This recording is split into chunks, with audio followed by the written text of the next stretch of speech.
इसलिए लोगों ने तय किया कि हम सब लोग मिलकर के अपने बीच से किसी नौजवान लड़का को निकाल करके उसको सदन भेजेंगे, और वो लड़का जब जाकर के सदन में चिल्लाएगा पलायन रोकने के लिए या इंडस्ट्री लगाने के लिए, सरकारी अस्पताल सरकारी कार्यालयों की स्थिति को सुधारने के लिए, लाखों विद्यार्थियों का भविष्य फंसा हुआ है जेपी यूनिवर्सिटी में, उसकी स्थिति कैसे सुधरे, इस सब के लिए एक नया लड़का जाकर कहीं संसद में चिल्ला सकता है जो किसी पार्टी किसी नेता के बंधन सामने है। जेपी यूनिवर्सिटी 10 मिनट लगेगा जाने में, लाखों विद्यार्थी परेशान है। रूढ़ी जी काहे इसके लिए कोई प्रयास नहीं किए? काहे आकर के यहाँ यूनिवर्सिटी के गेट पर धरना पर नहीं बैठते हैं? काहे जाकर के राज्यपाल के यहाँ धरना पर नहीं बैठते हैं? बैठ जाइए 100 विद्यार्थी के साथ, 1000 विद्यार्थी के साथ, 10,000 विद्यार्थी के साथ, कि जब तक समस्या का समाधान नहीं होगा तब तक। बोल तो रहे हैं कि रूढ़ी जी से हमको क्या मतलब है? वो जहाज के आदमी है, हम जमीन के आदमी हैं, और इस चुनाव में यही तय होगा। एक तरफ जहाज वाले हैं और एक तरफ जमीन वाला है, एक तरफ परिवार वाला है और एक तरफ प्रयास उन्होंने किया था आज से 15 साल पहले। जब उनके बस में जब नहीं था तो कैसे सारे किसानों के बीच में गन्ना बंटवा दिए थे? बंटवाए थे ना। कितना खेती लोग किया था, सब खेती में लोगों को आग लगा देना पड़ेगा गन्ना के खेत में। तो फिर कैसे कह रहे हैं कि हमारा उसमें कुछ होना, हम उसमें कुछ करिए नहीं सकते हैं? और जब राजनीति में युवा अपना हाथ आजमाने लगे तो समाज जो है अपना रास्ता बदल लेती है, अपना रुख बदल लेती है।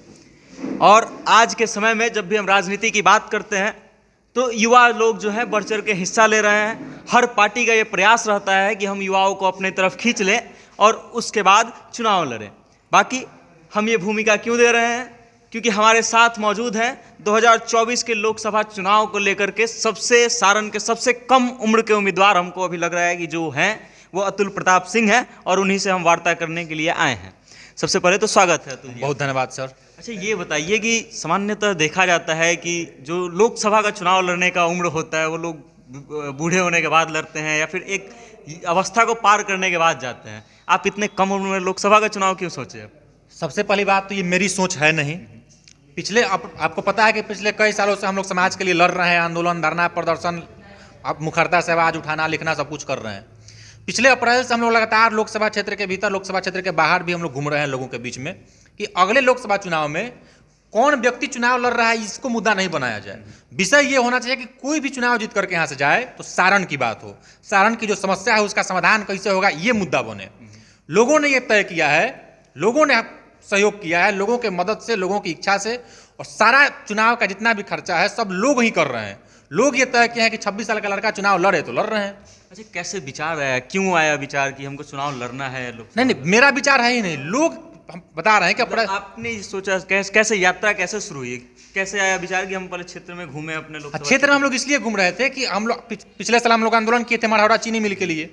उसके बाद हम लोग ये तय किए कि जो हम लोग आंदोलन किए हैं फिर उसमें सफलता नहीं मिली, क्यों उस पर सरकार गंभीर नहीं हो रही है। तो हम लोगों के बीच में जाकर के चर्चा करें कि आप जिसको भी अपना प्रतिनिधि चुन करके भेजते हैं तो जब सदन में चुनाव जीत करके जाए तो आपकी बात करे, जो यहाँ का मुद्दा है, जो यहाँ का समस्या है, उसका समाधान कैसे होगा इसका बात करे। तो इसी बीच लोगों ने कहा कि छोड़िए, सब लोग तो 10 साल 20 साल 30 साल से राज करिए रहा है, चलिए आप ही लड़ जाइए। इसी तरह का बात हर जगह होने लगा। तो लोग जब मदद कर रहे हैं, लोग सहयोग कर रहे हैं, लोग कह रहे हैं कि हम लड़ रहे हैं चुनाव, खाली आप खड़ा रहिए, तो हम लोग लड़ रहे हैं। अच्छा, तो आपको क्या लगता है सारण के जो वर्तमान सांसद है राजीव प्रताप रूढ़ी, वो लोकसभा में आवाज नहीं उठाते हैं? आप बताइए, कोई उदाहरण है तो बता दीजिए।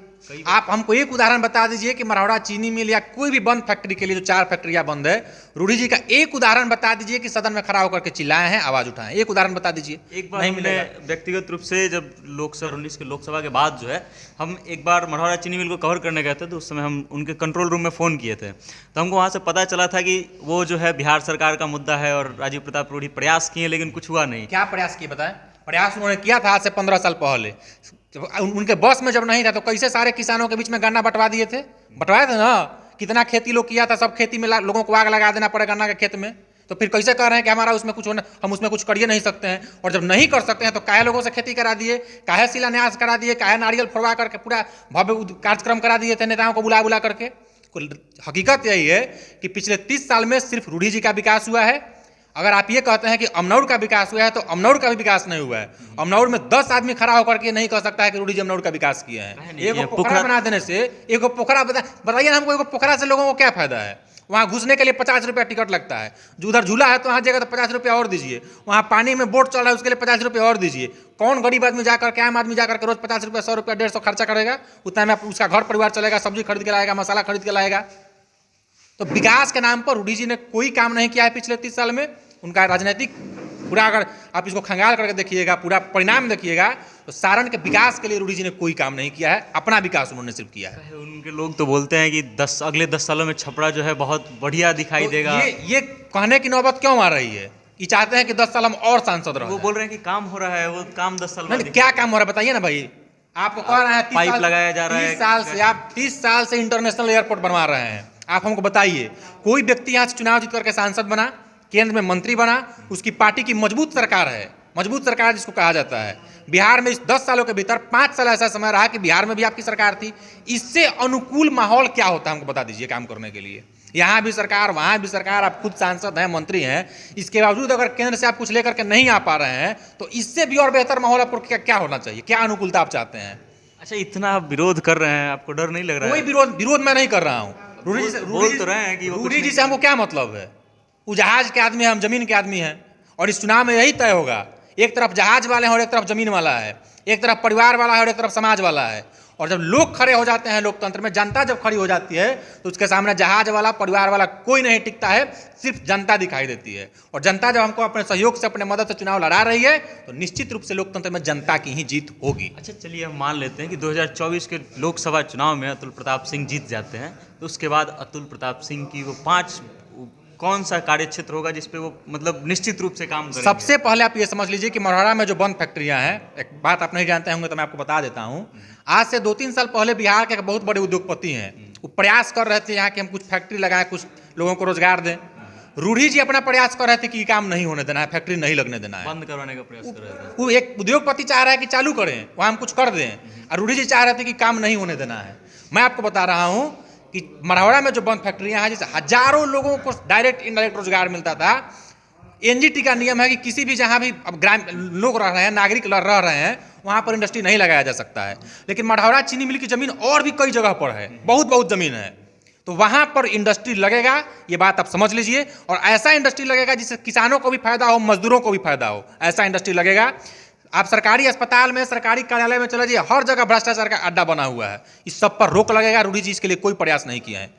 कोई एक ऑफिस बता दीजिए ना सरकारी, जहां बिना दलाली के काम हो जाता है, बता दीजिए अगर आप जानते हैं तो। रूडी जी बता दे कोई अगर ऐसा जगह है पूरे उनके लोकसभा क्षेत्र के भीतर। तो सामने है जेपी यूनिवर्सिटी, 10 मिनट लगेगा जाने में, लाखों विद्यार्थी परेशान है। रूडी जी काहे इसके लिए कोई प्रयास नहीं किए? काहे आकर के यहाँ यूनिवर्सिटी के गेट पर धरना पर नहीं बैठते हैं? काहे जाकर के राज्यपाल के यहाँ धरना पर नहीं बैठते हैं? बैठ जाइए 100 विद्यार्थी के साथ, 1000 विद्यार्थी के साथ, 10,000 विद्यार्थी के साथ, कि जब तक समस्या का समाधान नहीं होगा तब तक हम यहाँ से नहीं हटेंगे। ये तो आप कर सकते हैं ना। अच्छा, धरने से याद आया कि धरने पे तो आप लोग भी बैठे हुए थे, मढ़ौरा चीनी मिल को शुरुआत कर, उस समय कैसा माहौल था, क्या सहयोग मिला था? माहौल यही था कि 23 दिन हम लोग धरना पर बैठे। स्थानीय विधायक, स्थानीय सांसद, सब कुछ पता होते हुए भी उन लोगों ने कुछ नहीं किया। हम लोग लगातार सबको ज्ञापन भेजते थे, रोज भेजते थे, पत्र भेजते थे कि इस पर आप लोग देखिए, कुछ कीजिए। हम लोग सड़क पर चिल्ला रहे हैं, आप लोग सदन में चिल्लाइए। कोई प्रयास उन लोगों ने नहीं किया। उल्टा ये प्रयास किया गया कि धरना के दौरान 23 दिन के भीतर 2 दिन ऐसा हुआ कि आकर के पुलिस के द्वारा हम लोगों को डराया धमकाया कि FIR कर देंगे, उठा के यहाँ से भगा देंगे, लाठी चला देंगे। लेकिन इसके बावजूद हम लोग डटे रहे। वहां से लौटने के बाद हम लोगों ने तय किया कि नेता सहयोग नहीं कर रहा है, जनप्रतिनिधि सहयोग नहीं कर रहा है, इसलिए लोगों के बीच में जाना चाहिए। उसके बाद हम लोगों के बीच में घूमना शुरू किए। अप्रैल से लेकर के अभी तक लगातार हम लोगों के बीच में घूम रहे हैं। इसी के आधार पर यह तय हुआ कि जिन लोगों को भी यहाँ के लोगों ने, जनता ने वोट देकर के सदन में भेजा, उन लोगों ने कोई काम नहीं किया।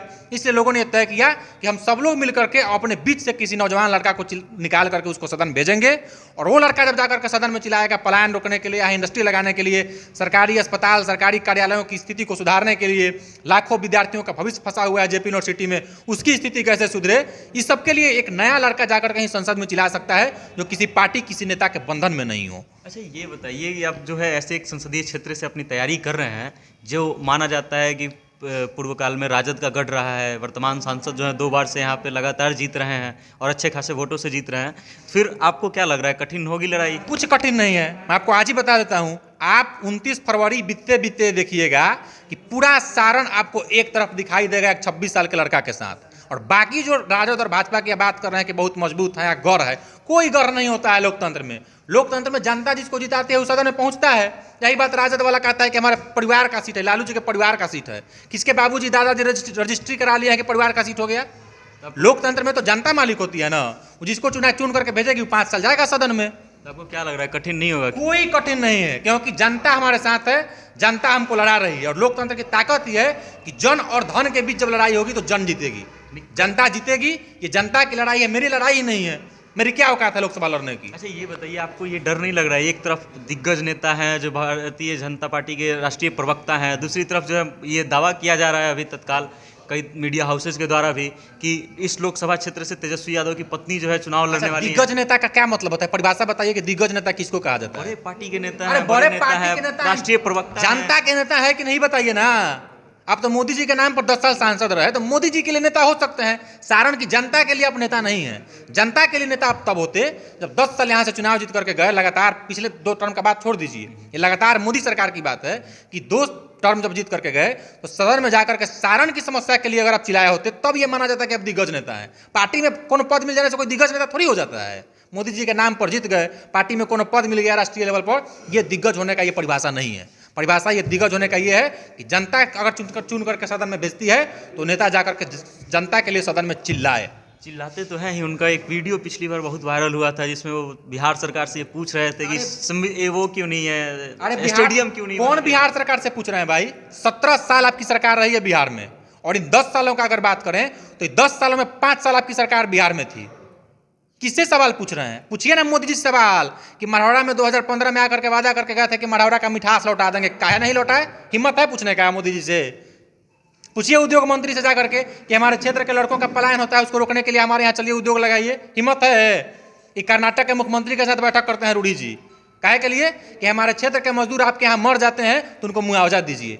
अरे आप सरकार के साथ बैठक कीजिए ना, मुख्यमंत्री के साथ बैठक कीजिए, उद्योग मंत्री के साथ बैठक कीजिए, प्रधानमंत्री के साथ बैठक कीजिए कि लोगों को पलायन ही नहीं करना पड़े। आपके लोकसभा क्षेत्र के भीतर का मजदूर दूसरे राज्य में काहे जाता है? ऐसी स्थिति क्यों बनने दिया है आपने? जवाब तो इसका देना चाहिए। चलिए, तो ये आपने देखा हमारे साथ मौजूद थे अतुल प्रताप सिंह, जो सारण लोकसभा क्षेत्र के संभवतः सबसे युवा कैंडिडेट होंगे, और इनके विचार को आपने सुना, इनकी बातों को सुना। बाकी इस चीज़ को लेकर के आप क्या सोचते हैं, आपकी क्या राय है, कमेंट के माध्यम से अपना विचार हम तक भेजिए। और देखते रहिए सत्ता से जनता तक। कैमरे के पीछे सुशील कुमार पांडे हैं, मेरा नाम वेद प्रकाश है। बहुत बहुत धन्यवाद। जय हिंद, जय बिहार।